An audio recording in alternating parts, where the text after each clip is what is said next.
parenting is one of the most crucial part for the development of child. How parents should behave. What are some parenting mistakes? We will discuss everything in this video. Stick till the end. So let's start. The moment the parent enters the home, shoes यहाँ पड़े हैं, खाना नहीं खाया, homework नहीं किया. So there is always a constant sense of correction.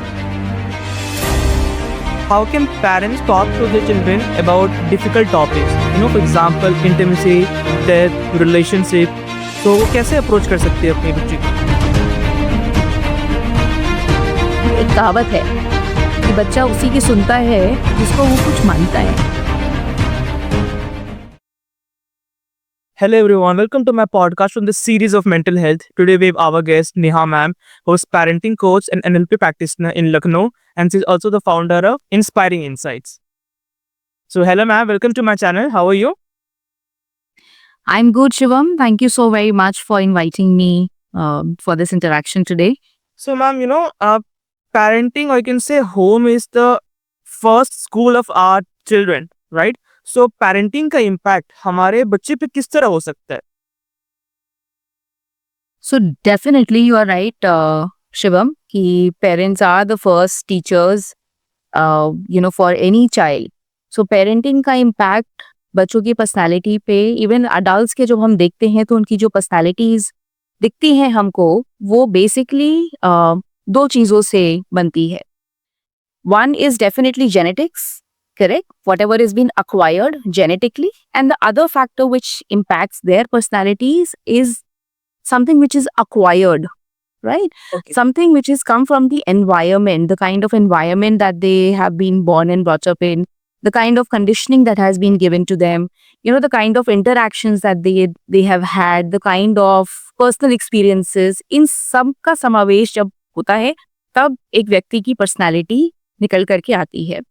सो अगर हम बात करें पेरेंटिंग स्टाइल्स की, जिसका एक बहुत बड़ा इम्पैक्ट हम देखते हैं पर्सनालिटीज के ऊपर, तो बेसिकली साइकोलॉजिस्ट 4 तरीके की पेरेंटिंग स्टाइल्स की बात करते हैं.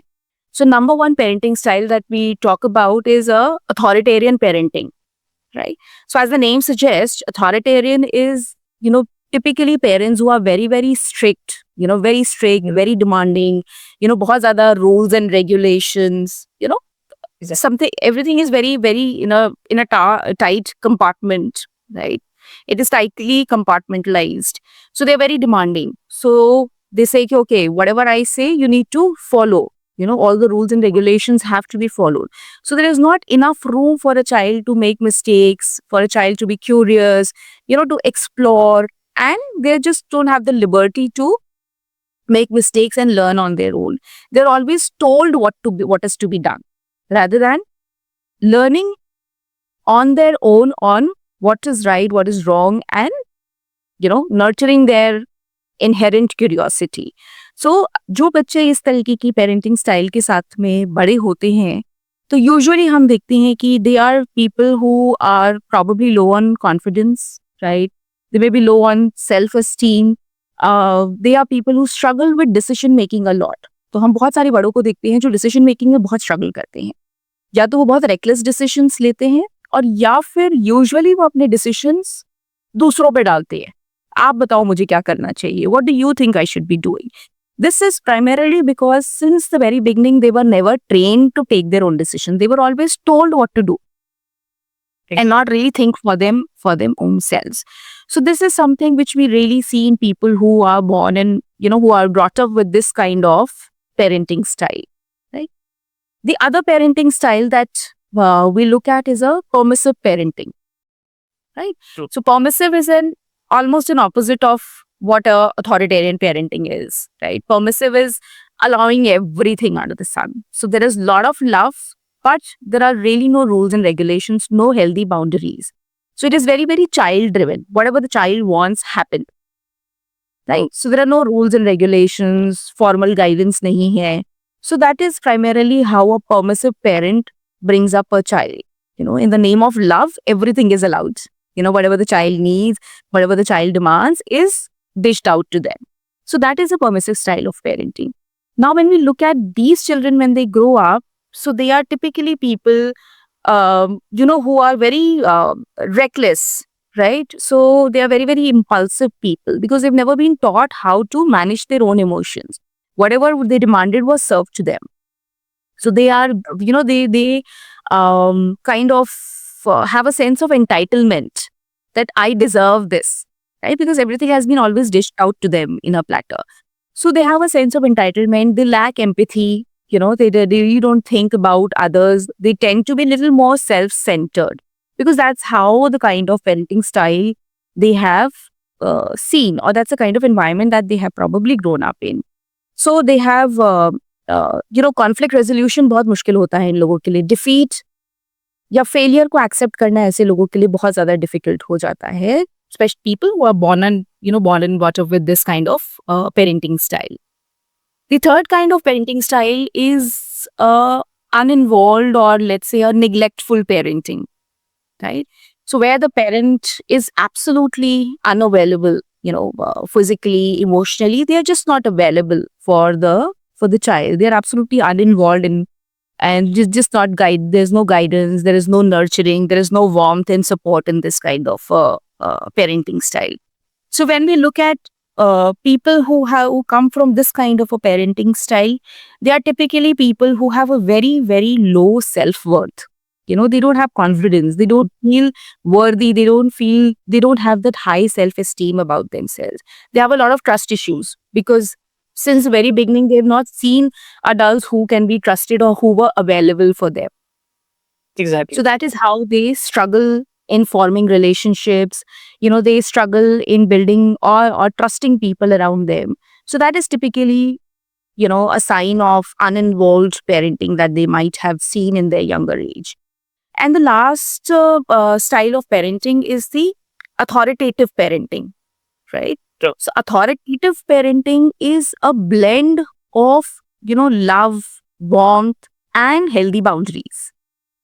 Okay. So where, of course, the parent is very, very supportive, they are available, they nurture the child, but at the same time, there is enough space given to the child to kind of, make mistakes, be curious, learn, question. So they are given that space to grow. Right? Exactly. So people who come from this kind of a parenting style are definitely people who are more confident, in their social interactions. They are confident about themselves. They feel worthy about themselves. They have a high emotional intelligence, right? So they are people who are more empathetic also. It's easier for them to build trust people around them. So they are primarily people. So that's how we see, the kind of parenting style that one comes from has a very, very strong bearing on the kind of personality they form as adults. So, ma'am, you talked about various of parenting style. So, which personalities or which parenting style should be considered the best one? And क्या ऐसा है कि बस एक ही parenting style सबके लिए applicable है, या फिर one parent can have a number of parenting styles involved in their parenting? So Shivam, this is something which is very, very subjective, correct? Because ये कल्चर के ऊपर डिपेंड करता है, ये हमारे बिलीफ सिस्टम के ऊपर डिपेंड करता है, ये पेरेंट के अपने जो पेरेंटिंग स्टाइल से उनको बड़ा किया गया है उस सब के ऊपर डिपेंड करता है. So lot of factors which go into it. So definitely if I look at all the 4 parenting styles, so one which stand out is definitely the authoritative style of parenting, correct? So that is ideally where, there is love and warmth also, the child is nurtured also, there is enough space given for them to kind of explore also. So that is something which is very, very, midway, where you're not imposing too much of rules and regulation, right? So you have a structure, but at the same time, there is fluidity also in there, right? You are allowed to make mistakes and learn from their mistakes, which is absent in a lot of other parenting styles. So if we typically look at authoritative parenting is definitely one way of parenting that one should look at. But again, as I said, this is not something which is absolutely in the black and white, because there are a lot of places where you would be struggling to understand, okay, whether I'm being a very permissive parent here or whether I'm being an authoritarian parenting here. How do I be more authoritative? So this definitely comes with a lot of mindfulness. You just have to be a little more mindful while you are interacting and while you are, sort of raising your child and interacting with them day in, day out. So, what advice would you like to give to the parents who are trying to maintain strong relationship with their partner while raising their kids? Okay. So Shivam, the moment spouses turn parents, the entire focus goes on the parenting bit of it, right? As new parents, the entire focus is on the child and being a good parent and doing everything that a parent is supposed to be doing. But in all this, one should definitely remember that they are partners before they are parents, right? True. So it is very, very important to work on their own relationship, which is obviously has undergone a lot of change once you move from just being partners or spouses to being parents. So there's a lot of turmoil which has happened in that space also. So it is very, very important to nurture their own relationship. Now, from the child's perspective, if I look at what is the importance of a healthy relationship between parents, it is very, very important because initially, where also we discussed that parents are the first teachers for a child, right? Right. तो बच्चा relationship develop करना, relationships को nurture करना, relationships को maintain करना भी अपने parents से ही सीखता है. So they set out their example, they carve out an example of how relationships should be, and that is what a child also learns. So relationship between the parents impacts a child in three major manners, right? It impacts them on an emotional level, it impacts them at a psychological level, and it impacts the child on a social level also. At an emotional level, a child who sees a healthy relationship between the parents is definitely feels more safe, more secure, trusts people around them. So definitely the chances are that such child would be more confident. They'll come across as more confident adults later. From a psychological perspective, the child is learning a lot of things about, a lot of nuances about relationship, like communication styles, conflict resolutions, empathy, mutual trust, respect, जो कॉर्नरस्टोन्स होते हैं एक relationship के, ये छोटे छोटे nuances जो है the child learns by watching the relationship between the mother and the father, right? तीसरी चीज, they learn social behavior also, right? Socially, what are the kind of communication styles? How do people communicate with other people around them? Unke negotiation styles, unka style of conflict management. So all of these things the child learns from the parent. Their So parents. nurturing the relationship between the spouse is not only important for the spouses, but it is also because you are setting out an example for your children that how relationships should be. So it is True. very, very important. So a few things that parents can definitely look at is that they should prioritize their communication, right? The communication between the spouses should be prioritized. So prioritize, what would I mean by prioritizing the communication is, actively listening. So you should be listening actively to each other, and listening should not be to answer back or to respond, but listening to understand where the other person is coming from. Understanding what's going on with the other person. So listening from that perspective, listening without judgment, right? So that is very, very important.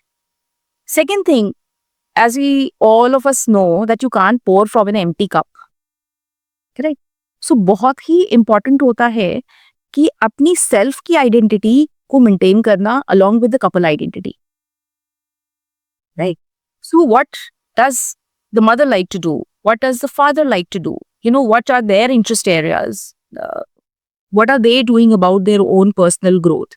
बहुत important है कि they continue to look after themselves, have their own individual identities as individuals, and also as a couple, the kind of identity that they carry together. So it is very, very important maintaining that mutual respect, respecting each other, because that's what the child is looking at, right? So बहुत से parents जब आते हैं ना, सो complain करते हैं मेरा बच्चा ना सुनता ही नहीं है मैं जो बोलते हो, right? So I tell them कि okay, वो tendency है, that's the nature of children to not really listen, but please be mindful, they are watching you all the time. So when they watch you interact with your spouse, the mother interacting with the father interacting with the mother, the kind of respect, the kind of trust that they are showing towards each other. How are they resolving their own conflicts, right? This sets out the tone for what the child is going to be managing, how the child is going to be managing their relationship in the future. So it is very important that parents work on their own relationship, spending quality time with each other. Again, as I said before, parents, they are partners, right? So spending quality time, with each other, supporting each other in their own passion and their own pursuits, what they want to do individually, supporting each other in their own journeys is something which is very, very important. And if need be, they should always seek out professional help, because children who see a lot of conflict and a lot of conflict between parents, it is not something which is very, very healthy for them. So it is always better to seek professional help if they feel that their relationship is not really blossoming. What can be the consequence if a child will not get the support of their parents? For example, I love music, okay, but my parents are not empowering me to pursue the career in music. तो उसका impact मेरे पे क्या आ सकता है, and what can be the consequence in my self-esteem? So, initially, when we discussed about the parenting styles, Shivam, that is exactly what happens when we are talking about an authoritarian parenting. Ki what I tell you is right. If I want you to study science and not music, you better do what I tell you to do. Right? So, in this kind of scenario, it is definitely not a very healthy thing for the child. If they are not given that chance to know themselves and to pursue their own passion, they would always live with that unfulfilled agendas, with their unfulfilled dreams, right? So it is very, very essential because for children, parents are the world. Yeah, exactly. So they look up to them for everything. So they need validation. At least in the younger ages, they need validation from the parent for everything, right? So if the parent is not supporting them, right, or if they are telling them what is to be done, they would never learn to do things on their own ever, right? So even if as a child they want to pursue their passion and if the parent is not very supportive, so eventually what is it going to happen? What's going to happen is there's going to be a break in the bond between the parent and the child. So when I interact with a lot of teenagers, so the biggest concern that they have is the parents are pressurizing them for academics. The parents wants them to study science and they want to study arts, they want to study music, they want to study creative arts. And that is where the major rift is. Although the parent also has the same intention that the child succeeds in life. It's not about the intention, right? We are not doubting the intention of the parent. So they definitely want the child to succeed, right? But the way they have been conditioned, because, okay, these are only the ways how you can succeed in life. They have very set ideas about how one can succeed in life, right? So what does this end up doing? The child is completely disillusioned. So he or she is studying what they don't want to study, right? So obviously the efforts are half-hearted and eventually it doesn't help them get to a place where the parents initially wanted them to be. I see so many children facing anxiety, getting into depression only because they were forced to do certain things which they didn't really want to do in the first place. And then obviously the parents become worried that, what's wrong? Where are we going wrong? So it is very, very important for the parents to have a open mindset. Again, as I said, if it's so much of an issue, please seek out professional help to understand. So maybe you're not able to see things which probably the child is able to see, or maybe there are ways and means to kind of take a midway. Right? So it is very, very essential for parents to have an open mind. What are the most common parenting mistakes that we see in our society? So when I interact with parents and teenagers, so I see the biggest parenting mistakes that parents are doing unconsciously is, first of all, they are visiting the child always from the place of correction, right? Okay. So when you look at the same child, जब वो छोटा था, and when the parent used to come home, so they used to go running to the parent. They were so eager, so happy to see the parent, right? दौड़ते हुए, भागते हुए जाते थे. And the same child, when they grow up, and the moment the parent enters the house, they want to hide and just avoid an interaction with the parent. Right? Now, why does the parent is the same, the child is the same? What has happened? What has changed in the meantime? So, as parents, the moment this child starts growing up, we are always kind of looking at what's wrong with the child. What is it that they are not doing right? And we are always visiting them from a place of correction. Right? The moment the parent enters the home, shoes yahan pade hain, khana nahi khaya, homework nahi kiya. So there is always a constant sense of correction or nagging. You should be studying. You should not be on the phone. You shouldn't be talking to your friends so much. So there's always correction.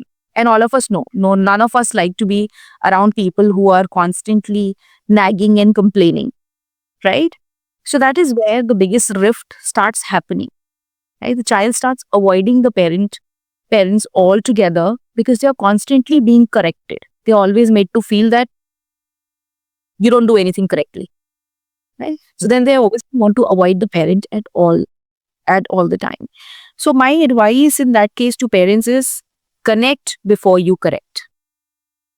एक कहावत है कि बच्चा उसी की सुनता है जिसको वो कुछ मानता है.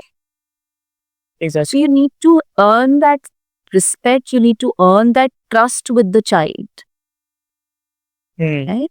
So when you connect with the child, really understand what's happening with them, what are they doing from a place of curiosity. So what's happening, what's your friends doing, it's out of curiosity you start connecting to them. And then probably if you want to correct something, it is far more easier. They are much more open to listening to the parent rather than just one-way monologue of you should be doing this, you should not be doing that, the shoulds and should nots. So that is one of the biggest parenting mistakes that I see parents doing today. The other biggest parenting mistake is, as we've all, started hearing this new word called the helicopter parenting. Right. So we initially talked about the 4 parenting styles. This is the 5th parenting style, current modern age parenting, the helicopter parenting. So permissive parenting taken to another level. Right?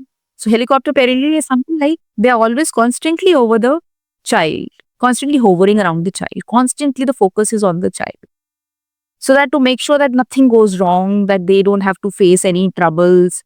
Because the parent feel that, all the hardships that I had faced initially, my child doesn't have to go through all of that. So they just want to, kind of sweep the floor completely, that there are no thorns in the way. Right? So they constantly are trying to correct wherever they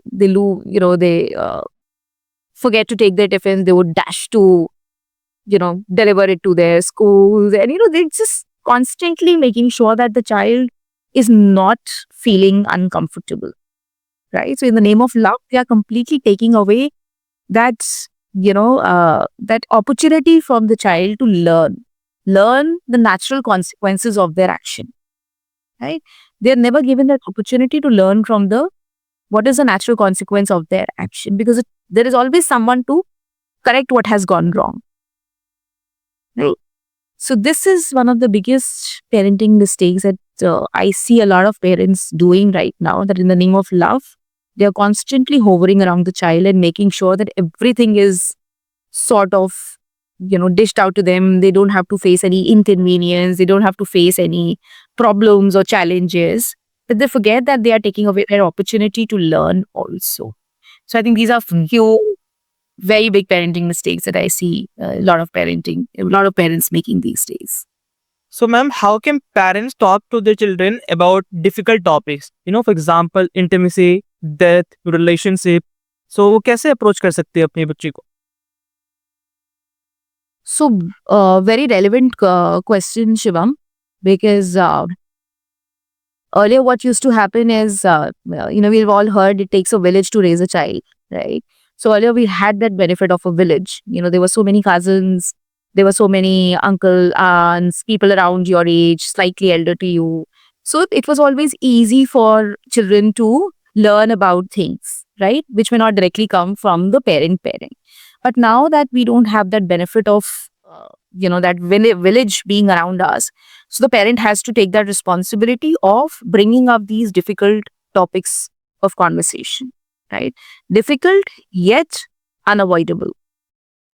Mm. So what a parent can do when we are talking about any of these difficult issues, whether we are talking about death, we are talking about intimacy, whether we are talking about attraction towards the other gender, we are talking about mental health, any of these difficult topics, the first and foremost thing that the parents should remember is being proactive, right? Okay. So the moment you feel that, okay, the child is approaching a certain age where they are bound to come across these things, right? So it is always better to be proactive, bring up that conversation, bring up that topic and discuss it with them in a healthy manner. So rather than they hearing things from their friends, their own peers, jinka mental level obviously wahi hoga, and they would also have a half-baked knowledge about things. So before the child actually, starts learning half-baked things, it is always better that the parent being proactive and bringing up these topics for a conversation and telling them about things in a very factual tone, right? As a matter of factly. So one has to make sure that the tone is always very, very even and as a matter of fact tone, rather than being too embarrassed about it, rather than feeling ashamed about it, or rather than feeling very, hush hush about a topic. It is always better to have a very open sort of a communication. For that, if required, it is always better to read about a topic. Reads, listen to podcasts, talk to some expert, be prepared before you are having that conversation, rather than just randomly opening it up and not knowing how to answer their questions. It is always better to be a little more prepared. That's what I mean when I say be proactive. So bring up that topic on your own and read about it. Have a little more knowledge about it, of how you're going to bring up those topics with the children. Make sure that the content is age appropriate, right? If the child is younger, how you're teaching them about good touch, bad touch, you're teaching them about body safety, right? So these are a couple of things at which age, what kind of content should be doled out to them. Again, is as a matter of fact, one should read and do a little more research before jumping into it. But the parents should not avoid this conversation at any cost. They should always bring it up on their own. Again, very, very important to use the correct terminologies, use the correct anatomical terms, right? Again, as I said, rather than bringing at angle of shame or embarrassment, it is always better to face it in a very, factual, in a very, very factual manner, right? Also, maintain an open dialogue. It cannot be a conversation which just happens and just finishes it off, right? It has to be an open and a continuous dialogue, right? If they have some queries, they should always feel comfortable to come back to the parent and ask, and not feel embarrassed or ashamed. Parents should never make the child feel, ashamed for asking a certain question, right? So it is very important that you make the child feel right. It is, see, children by nature are curious. Exactly. They will eventually try and find it out. So whether the information is from their friends, whether the information is from the internet or from any other source, which you certainly cannot rely upon. So it is always better to have that information doled out to them in a very, very, structured manner. So I think all these things should be followed when you're having a conversation about any difficult topic. In case of death, if there is something which has happened in the family, or where someone is keeping ill for a very long time, it is always best to use storytelling, right, as a way of explaining what is death, how does it happen, the cycle of nature. So there are various means and ways of teaching children about these things. Yeah, it does require a little bit of more preparation and a little bit of more mindfulness at the parents' end. एक proper routine का, एक structured routine का कितना ज्यादा importance हो सकता है एक चाइल्ड के डेवलपमेंट के लिए. So routine is important for everyone. But when it comes to children, especially young children, routine is something which is certainly very, very important because it is something which sets the tone for, you know, predictability, making them safe, making them feel secure. So routine definitely helps them get that sense of safety and security because it gives them a sense of predictability. They know what is to be expected at what time, what can they expect, from the environment and what is expected out of them. So this routine gives them a sense of safety and security. When they grow up, this same routine helps them in time management because time management becomes a very, very critical issue the moment they start growing up and in later stages of life. Time management becomes a very, very critical issue. And we see a lot of adults struggling with time management. But if one is in a habit of forming routines, it is always easy for them to kind of manage their time very, very wisely and productively. The other thing that this routine helps them to develop is self-discipline. So when things are in routine, it is easy for them to follow a certain discipline. So these children are much more disciplined, the ones who follow a certain routine. Plus, it is also very important for them in terms of their physical and mental health. Right? Once there is a routine for food, there is a routine for there's a definite sleeping pattern. So it definitely shows in terms of their mental and physical health. So I was just reading somewhere that one of the biggest reasons or one of the biggest causes of heart disease is erratic sleep or changes in the sleep pattern or sleeping at different times. One doesn't have a routine of sleeping. So that means that there is something which is, these are things which are very, very critical. Okay? So as a child, it is easy for them to develop these routines of sleep, these routines of eating, these routines of exercise, homework. So it helps them to maneuver around the day in a very, very productive manner. Plus, it is also something which helps them to build consistency. Correct? So if they are in a routine of playing a certain sport or, a certain routine of studies, it is very, very easy to have a sense of consistency built around that. And I think these are all the things which not just helps a child, but even in the adult stage of life, these are things which are definitely going to help them being consistent, being looking after their health, managing their time well. All of these help them at a later stage of life also. So, ma'am, how can parents build strong relationship with their children? Because when children start socializing with other people, so sometimes they feel that their beliefs are not aligning with the beliefs of their parents, or parents might think that their beliefs are not aligning with the beliefs of their children. So कहीं ना कहीं वहाँ पे छोटा सा conflict build होने लग जाते हैं. So how can parents and children both can decrease this conflict and form a very good relationship? So for forming a very strong relationship with the child, it is of paramount importance that the parents spend quality time with the child, right? Okay. Even at a younger stage, right? Right from the younger stage, in fact, till about even in their teens, it is very, very important that the parents spend quality time with their children. Now, when I tell parents about quality time and I talk to them about quality time, so they say, yeah, we go out to movies, we go out for dinners, we go to the malls. So ideally, this is not typically what we talk about quality time, right? So quality time is something where you are present with the child, right? Either you are communicating, you are talking to each other, or you are creating something, and there's something which you're doing together. There is a sense of togetherness in that activity, right? So whether you are playing a board game with the child, or probably you are discussing about a certain movie. So not really watching a movie, but talking about the movie. Which character was your favorite? Why was that character favorite? What did you like about it? What you didn't like about it? So discussing about it, or creating or playing something together, right? Or creating something together, cooking together, gardening together, right? So these are actually the ways where you can actually spend quality time together. So once you spend more quality time together, the child feels more bonded with you.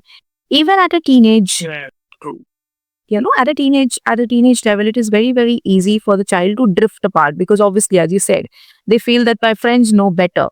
You don't know anything. You're very old fashioned. That's what they tell the parents. So definitely, but the more the parents spend time with them, understand what's happening in their life, what do they feel about a certain situation, what are their opinions. So once they feel that their opinion is valued, once they feel that okay, their voice matters, they will want to communicate with the parent. Right? It is not that the love has vanished. It is just that they don't feel heard. Right? If parents give them that space, they will definitely open up. So quality time is one thing. Another big thing that the parents can do to maintain, because here the onus lies on the parents to build up that trust and that bonding with the children. Right? The onus is not on the child. The onus is on the parents to build that bond. So what the parents can do apart from spending quality time is sharing. Simply. So what happens is for instance, when the child comes home, the first question is, oh, how was your day? What happened? What did your friends say? Did you eat your tiffin? So there are always questions. True. Right? On the other hand, when you probably want to call up your friend and talk, what would the mother say? The moment she picks up a call to call her friend, what happened today. I went to see this, I did this. So there are never questions. There is sharing which happens. But while communicating with the child, it's always about questions. What did you do? What did you eat? Who did you sit with next to? How did your exam go? So they always feel that, okay, they are always being questioned about everything. So that makes them more defensive. Right? But the moment the parent starts opening up and sharing that, what happened today? Because if the child was away, if the child was in school for those many hours, even the parent was away doing something in those hours. Right? So it is a very good idea to start talking to them. Oh, what happened? So and so called up. I did this. I cooked this. I spoke with this person. I went shopping. I bought this. So the moment you start sharing, the other person is also encouraged to tell you. So when I really don't have to ask you then what happened. How did your day go? The other person feels encouraged to open up and share with the, okay, yeah, what, this also happened with me. So this is the power of sharing. So parents should shift their focus from questioning to more about sharing. So that is also something that they can do to, build a strong bond with their children. And the last I would want to suggest is connect before you correct. Connect with the child. First, get to their eye level. Child is young, it is very intimidating. The child is small and there is an adult who's standing here and, looking down and talking. The child anyways feels intimidated and not at the same level. True. So it is always a very good idea to come at the same eye level. Right.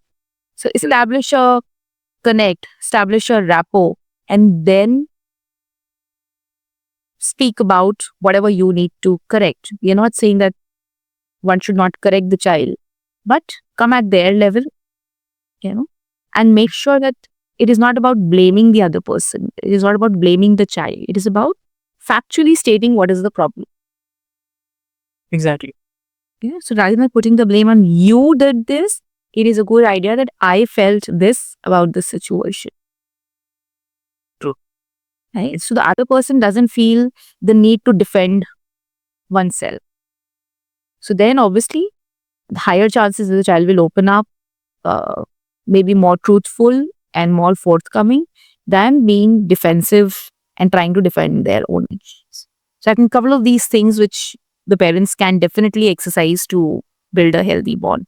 But as I said initially also, the onus of building up this bond definitely relies on the parent and on each parent.